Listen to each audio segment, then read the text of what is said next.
For me personally, like it's hard for me to speak for a lot of different people. For me, I think the less um, political conversations to start, the more rapport we are able to build, the better relationship. So that when we do have to have some of those more difficult conversations, it's coming from an already established relationship.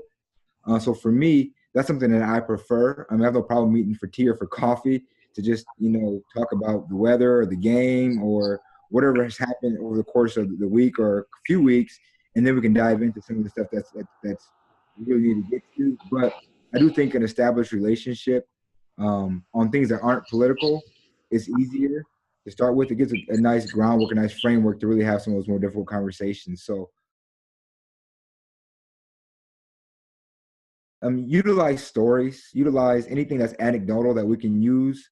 I know I work for a nonprofit, so anytime I can utilize stories of my students that I work with on a day-to-day, that's always helpful for my funders. Same principle in regards to legislators. Anytime you can bring in a story that talks about a student or a district's ability or inability to fulfill a student need or quality education, those are always more beneficial than some of the things that happen higher up in the government. The more unified people are, the stronger the message, definitely. It's easier as legislators to really put together a plan to address that, as opposed to trying to address every area's individual concerns. If there's an overall theme that we're seeing, that's a little bit easier. It's just not a Democratic or Republican issue. It's not just a school board issue or school administration issue. This is a quality of education issue for every person in the state of Iowa.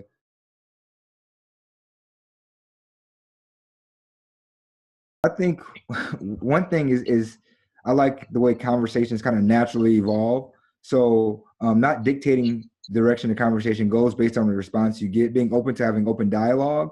A lots of times we find out there may be an ask of one thing, but once we get through that conversation, we figure out that's not really the issue. We really need to address something that's further down the line or earlier before we even get to that point. So not always being set in what we want to get across or we want to have resolved, being open to having a dialogue to look for different options. I think we all have goals that we want to accomplish, so I don't want to deter anybody from that.